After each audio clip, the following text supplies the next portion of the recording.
Welcome to Nicanori on the Hoof. Now, Kate put up a video showing my little collection of stalwarts, and it's gone viral. I think there was like 4,000 people who did a kind of a like thing. Anyway, one way or another, I thought it's may as well tell the story, because I tell a story every week, and I thought it'd be more interesting if I actually come down here and have it as a backdrop and maybe do a walk round. Now, many of you might remember a program called Salvage Squad. Now, Alex Finch and his merry men come to see me about doing a tank. We ended up doing a big Centurion called Fosgene. Very successful, lovely people. Sadly, got me into a false sense of security of all TV people being lovely people. And sadly, they're not. TV and film are a bit like gypsy people. And the second they finish their movie, they just knock it on the head and run. And if you've not been paid, there's not even anywhere to send a letter. The company is dissolved and then opened again with a slightly different name, doing another production. So they can be a bit naughty, children. They can be a bit naughty.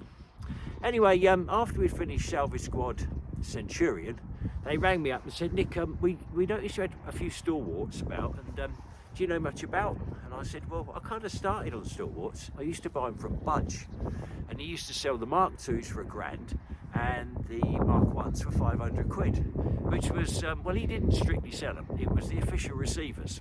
Budge McAlpine got in trouble, and they had 400 stalwarts that they'd paid about 10 grand a piece for, and they were doing a dieselisation scheme for, I think it was Sweden or Finland, something to do with BP as well, and they were like 40 grand.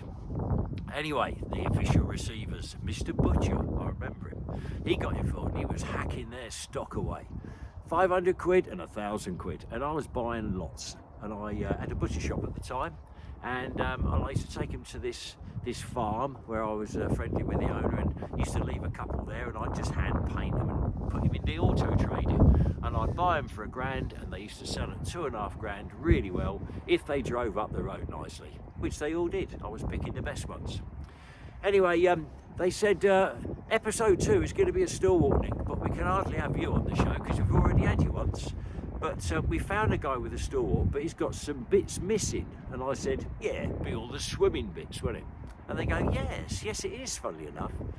And would you be able to get us the swimming bits? And I said, well, each regiment, when they de-swimmed, so they didn't have to swim their vehicles on NATO exercises, took different things off, but it was kind of generally the same. But whenever I sold a vehicle and it had some swimming bits on, in my little invoice book, I used to, on the back page, I used to write on the back of the old invoice, my copy, what was left on is swimming, by coincidence. And I said, I've sold 30 stalwarts over the last couple of years, and I could probably find everything you wanted. Well, they sent me the list, and I rang them back, and I said, when do you need it? And they said, Saturday. I said, you realise today's like Wednesday? And they said, yes, is that a problem? I said, well, yeah, you couldn't even post the stuff quick enough.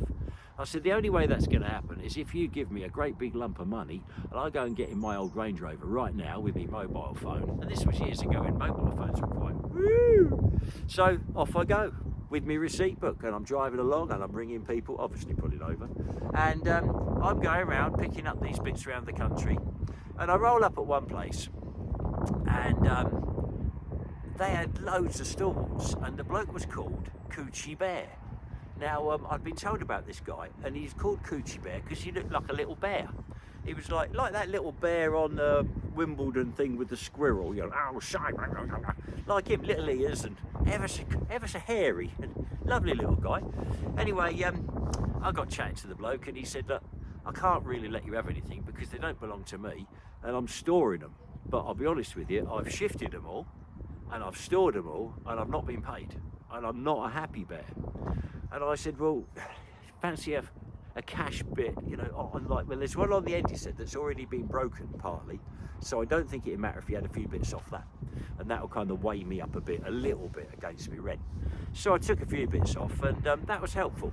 And the other bits I'd already rang people, and I reckoned I could get the whole caboodle. And anyway, I rang him a few days later, and I said, what are you going to do with them? There's 20 stalwarts sitting in your field, you're not being paid. And he said, well, it was all to do with this company, and what they were doing is they were kind of jollying them up to go to the alligator-infested Everglades in Florida, and they'd sent 2, and I think the company was called Peter Pan who was buying them. And I ain't gonna mention the company in the UK that was making them or any of the people, because that would be mean.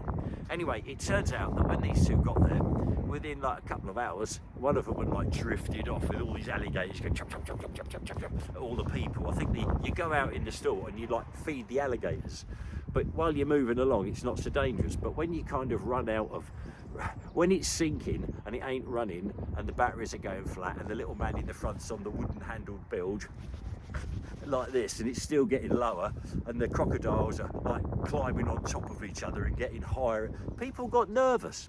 Anyway, and then the other one broke down, and this UK company go whizzing out there with loads of spanners and all this, and they hired the spanners and that out there, and apparently when they decided to just disappear, just bugger off and leave it, they left the hire car with all the spanners that they'd hired from somewhere else at the airport and just scampered back to the UK. Anyway, one way or another, he contacted this company, Peter Pan, and said, look, you know, it's all over. I can't see anything more happening. What are you going to do with these 20 stalwarts? Someone's got to pay me some rent. Anyway, they negotiated a deal, and I went and bought the whole lot. And with the 20, I sold a few to friends, and then we restored a few and sold them, and yeah, it was good, and I used them on my driving days and people loved them. And I'll never forget, these 2 Americans come over and they wanted to buy CVRTs, and I said, what about a stalwart? And they said, no, we want tanks, we're not interested in those. And I said, well, jump in the back, I'll use it as a wagon to take us round. And I was bombing around in this stalwart, and I went down a couple of really steep banks, and there was this big ditch, and I just went straight across it, and they were all standing in the back. And afterwards, they did buy CVRTs, but they both bought a Stalwart 2. And I thought, bloody hell, gotta be good. They are a wonderful, wonderful machine. There are a few little design faults. Personally, I like a Series 1 because the front window's open and let the wind come through, and it's nice and airy. But a complete, utter twat could leave them windows open when he was swimming in.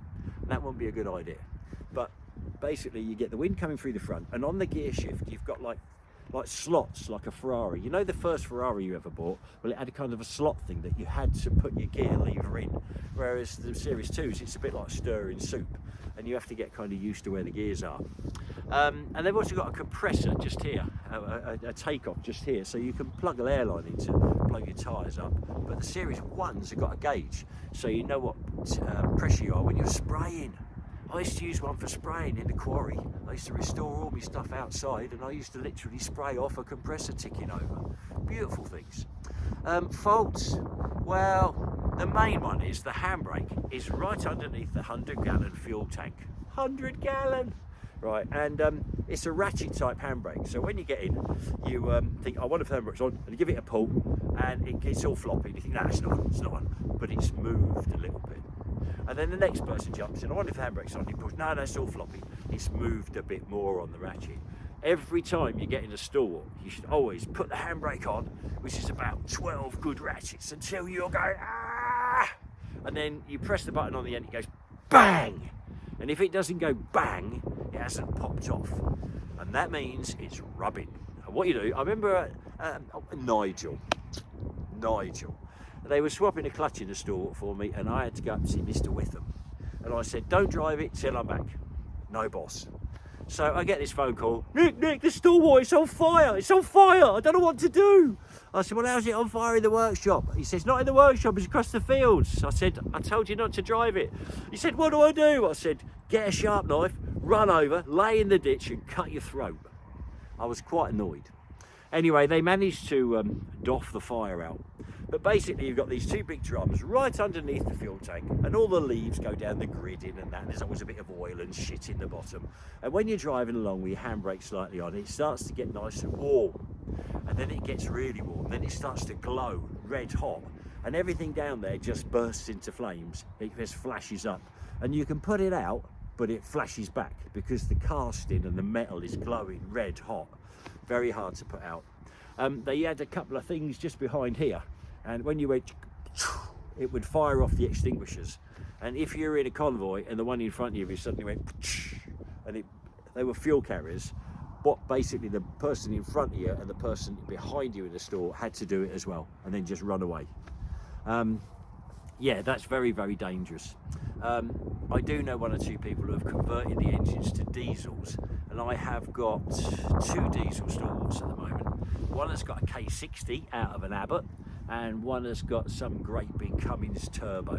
And I might put a little video up of that at the end. And I saw it when it was offered to me. I saw it coming up this hill, and it was just storming along really fast. I thought, speeding up. And then I looked at the dust, and the dust behind it was going, but the stalwart was going, meow! So it wasn't speeding up. And I managed to buy that one. Funny enough, I did sell it to the guy 10 years previously, and he had this big diesel engine put in it, and for his kids, because he thought it'd be safer. He was running on diesel rather than petrol. And then when they'd all grown up, and he'd filled this barn full of Ferraris, and yeah, basically there must have been 30 in there, and then this stalwart.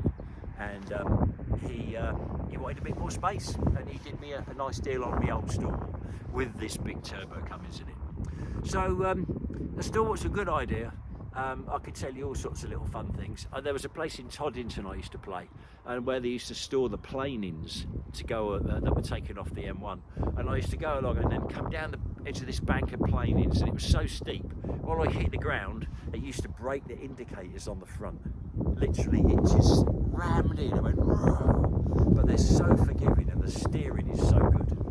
Another little trick I love is when you're reversing one, what you do is you put it in low first and then reverse here, and then you let your clutch up and it's going dug dug dug dug dug dug. That's the air pump actually going dug dug dug dug, and it's just going back about half a mile an hour. And then you sit outside the top of the hatch with your legs in, and you use your foot to spin the steering wheel, because it's got the most light steering you wouldn't believe in you. And you just go like that, looking over your back like that, just spinning your steering wheel, parking it up. Only thing is, there's these 2 bits where you can, something to do where the hatch is closed. When you try and jump back in, so put your foot on the clutch and take it out of gear, if you've got a belt on or a tight coat, you can catch on that thing. And it happened to me, and I went through this fence, and the more I tried to jump in, the more it pulled. What I should have done is jumped up, pulled my belt and gone back in. So you can have a little bit of a problem like that. Now, I'll probably walk along them now and show you around. Another story that comes to mind was I was going out with this young lady, and she was a bit of a diver, and that does hurt. And Dunstable Diving Club, she was a member. Anyway, I joined, and I'm not the cleverest guy, but I'm very good at cramming. That means the day before an exam, I read and read and read and read and read, and I go in. Anyway, oh, got 100%. She was so impressed. Anyway, member of the club, and I had all these stalwarts, and I was near this big sand quarry where I stored them, and they used to let me kind of use the sand quarry. Anyway, Dunstable Diving Club come up to see about having one of these, take it to Brighton, and then drive it off the beach, go out a couple of 100 yards, and maybe use it as a kind of a base to drive off. Could be a cheap way of having a diving holiday. Anyway, and they come up to have a look at one, and I had a beautiful one, 65 miles it had done. It didn't have any swimming stuff on it, and anyway, I was driving around this great big lake, and it was a baking hot day, and there was about a dozen in the back, and suddenly the bank was about 15 foot, almost sheer, going into the water. And I'm going along the side, and suddenly I just had this wicked, because I love a practical joke. I said, pull the hatches down. And she pulls the 2 hatches down in the cab, and everyone else was in the back hanging on the ridge hole. And I just turned right and went straight down this bank. It was baking hot day, and they were divers, for God's sake. Anyway, this massive wave came right over the top, and it washed them all up the back of it. And when it kind of leveled up, we popped the hatches up, and we were laughing, and everyone else was laughing. And there was this guy with a video camera, and he wasn't laughing. And then I thought, well, we lift up one of the deckings just to see how much water came in. And it was still sitting there going jog, jog, jog, jog, jog, jog, jog. And I lifted it up, and there was quite a bit of water in there. There was about 10 inches of water in the bottom. And there was a lot of turbulence up the front, and the water was getting deeper. And yet the bilges were going, and it was chucking water out of these bilges, 2 of them. But it was getting deeper.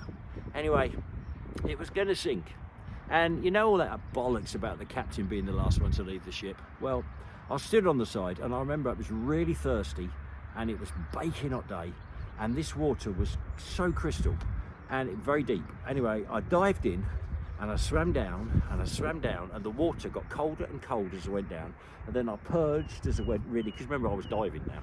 So I purged to do my ears as I went right down. I went right down to the bottom, probably 18, 20 feet, and then I had a drink.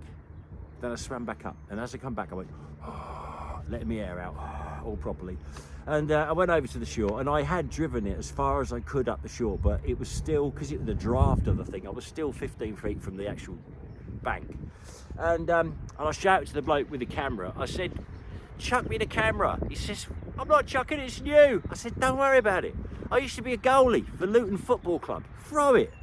And he said, are you sure? I said, throw it. I was a goalie, for God's sake. Anyway, he throws the camera and he threw it a bit off to the left. Anyway, made no difference. Like that. Only problem is I bounced it twice and then kicked it. Just habit.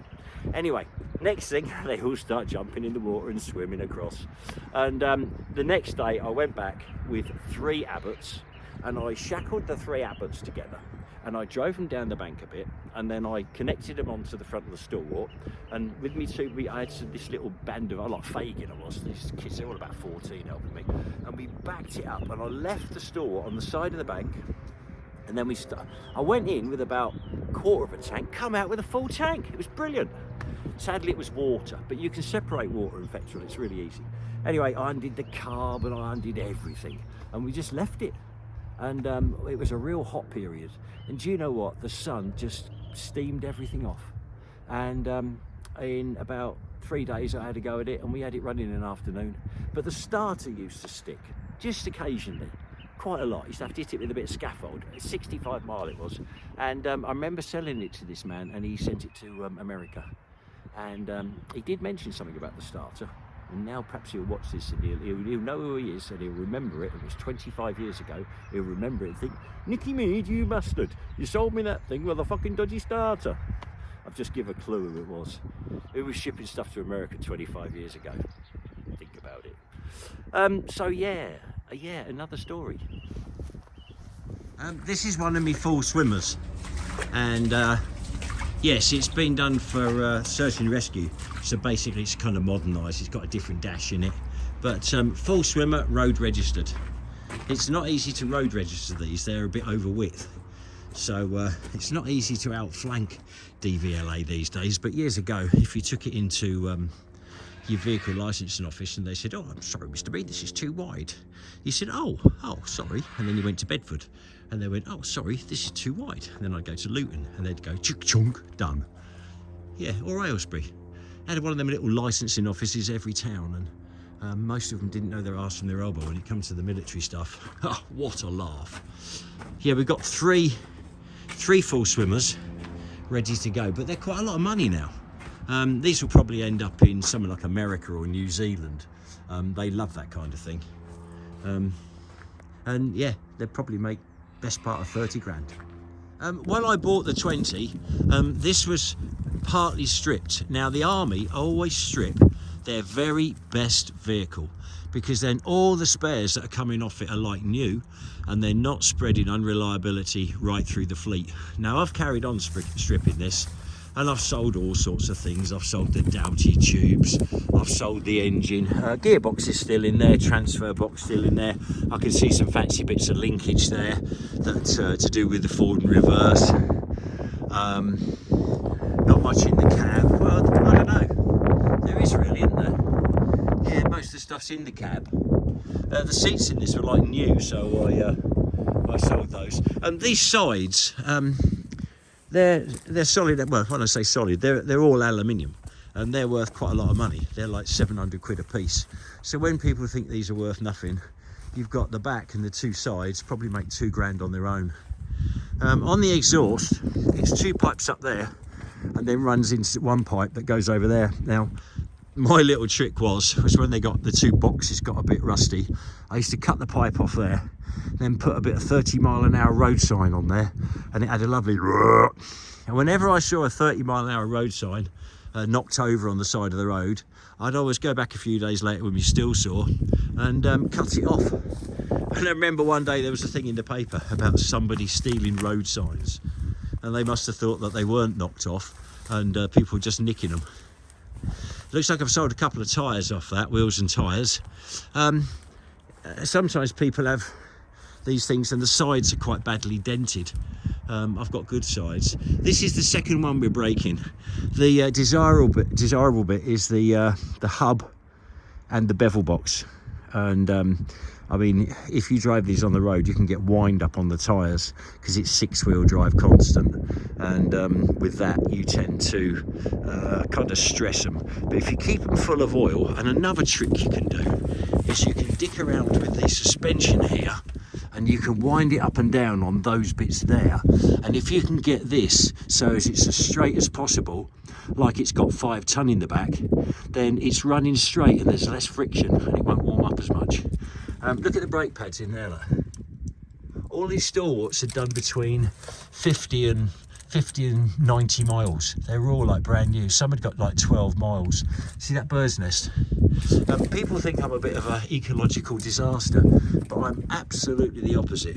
And all the cars I've got that I run over, and I think there's 200 here waiting to go, I never get rid of them through nesting season because they're absolutely rammed with nests. Now, I sold the engine out of this one. You might have heard of a bloke called Bob Peterson, and he makes these great big 1920s monster Bentleys, all the good things you'd want on a Bentley. Fantastic. And he uses these engines, the Straight 8, the Rolls-Royce Straight 8. So they're quite desirable. You may have seen it on Top Gear. He also did a V12 one. And then these ones along here shouldn't have been touched, but I noticed the hatches are up. So someone who's come down here on their trust to only take bits off that one and that one has been a very naughty person, and they've attacked that one. But all the others should be perfect. Now you see these wheels, see the hub there, see the hub filler? You can just see the hub filler cap. Now you see it's facing forward, right? What you look for then is the fact that that one's facing forward and that one's facing forward. If they're all over the place, it probably means you've got a hub or a bevel box out. But the fact that they're all there, all in the same line, means it's good. Now you see that seat? Probably some of them have still got the cellophane on the seats. They have never been sat on hardly. Some people take the sun gear out of here and they make them into 2-wheel drive so you don't get wind up. You can always put your sun gears back in again. Yeah, great bits of kit. Yeah, very, very forgiving. Fantastic off-road. When it comes to bumping, you can really, really bounce these things around. And I know they look rough, but I drove them here and then parked them up, and you know, we got busy. It was funny because where they were, I won't say where they were, but they were kind of Suffolky way. I just bought a Humvee off the film Black Hawk Down. Well, actually 2 of them, and I'd paid 58,000 quid, and that's a lot of money for a pair of Humvees. But they were very rare then. And I was near one of the American air bases. I was going up there once a week, and I put an advert in the paper, wanted advice on Humvees. And literally 2 days later, somebody contacted me and said, what side of advice do you need? I work on the base. And I said, well, I need advice on where I can get spares. And he goes, well, I strip the Humvees, that's my job. And he said, I have to send the chassis back to AM General and cut them in 4. But all the usable parts, I put them on the shelf. We got tons and tons of the stuff. And he was lonely. And he come down to see me where I was in Caddington, bought loads of service parts. And he gave my 2 Humvees a right old service up, did a wonderful job. Wouldn't take any money. He really wouldn't take any money, and I hate that. And not even for his fuel. And he goes, I get my fuel on the base, I'm paying American prices. Some sides there, look. Some sides there, loads of sides over there, loads of backs, loads of poles, and all really, really nice ones, not dented. Anyway, I became firm friends with this old boy, even went to his kiddie's christening and everything. And he used to bring me loads and loads of spares whenever I went up to do the stalwarts. And me and my old mate Ron Used to go up on a Thursday real early, get 2 running. The low loader would come down, pick them up, and then we'd work on to the next 2 so we had 2 ready for the next day we come down. We always kept sort of 2 running in hand, so we always knew when a low loader come, we'd always have 2 to load. And one day my old mate, my American mate, didn't turn up. I thought, bollocks. And he rang me and he says, Rocky Top's broken down. And he had this really fancy Jeep and it had shit itself somehow. And he had to go into work with his officer, which was somewhat of an inconvenience. So he goes to me, I said to him, what's your favourite colour, Wendell? And he says, well, I like black. I said, okay, leave it to me. And then the following week when I went up, I took him a black Volvo 343 Turbo, quite an unusual car. Now I had a little deal with Direct Car Finance and I had to pick up every Monday morning 6 cars for free that had come in from a trade-in. They used to do 40 cars at the weekend and I used to take 6 trade-ins just to get rid of them, all for free. And they used to pick me out really nice cars. They would allow £1,200 part exchange on everything they took in. And some of them cars were worth £1,200. Some were a bit shitty, but I never got involved in them. And they all got run over at Karen's place up at Zuti's farm. Anyway, I didn't realise how popular Volvos were with Americans, and he loved it. Anyway, when he actually went back to America, he only took the Volvo, and he rang me up and said, Nick, I want you to have Rocky Top. I said, well, it's not something I normally buy, mate. No, I want you to have it. Oh, bloody hell. And I went up to the airbase where it was, and I drove on there with him. He was in front, in the car in front, and suddenly the tannoys started playing, and he stopped and he gets out and he salutes. And I look round and everybody on the whole American airbase was standing there saluting. They're probably sitting on the toilet saluting. Everyone was saluting until the whole, what on earth is that laying there? Looks like something living. The whole airbase was saluting for the whole national anthem. And apparently they did that twice a day. That was a bit Big Brother, wasn't it? Anyway, I had his Jeep and that was all nice, and finished me Humvees as best they could. He did actually say that if they weren't very good ones, he'd take a really nice one out on the base and he'd swap mine and then take it back, swap it again and dismantle it and cut the chassis up. Yeah, what a boy. Stalwarts, what else did I do with them? Oh, I remember a lovely adventure. J&K Recovery asked me if I could go and get 2 cars off Dunstable Downs. Actually, it was 3 cars, and they were 4-wheel drives, and apparently the gypsies had stolen them and driven them down the side of the downs in all the bushes until bumper to bumper, pushing down through all the bushes like a snake until they couldn't get any further. And then what they did was they just burnt them. And I said, well, I'm going to cause a lot of damage. And Kevin McFadden, the big man, said, Nicky said, I understand that. Don't do any more than you need to, but they've got to come out. And I can't think of a better thing than Stalwart. So I drove this thing down the bushes and I was like, went right around them, crushing all the bushes down. And then I chained the 3 cars together. Then I chained them on the back of the Stalwart, and then I put the winch cable out, which is far too long. I always cut about half it off and throw it away.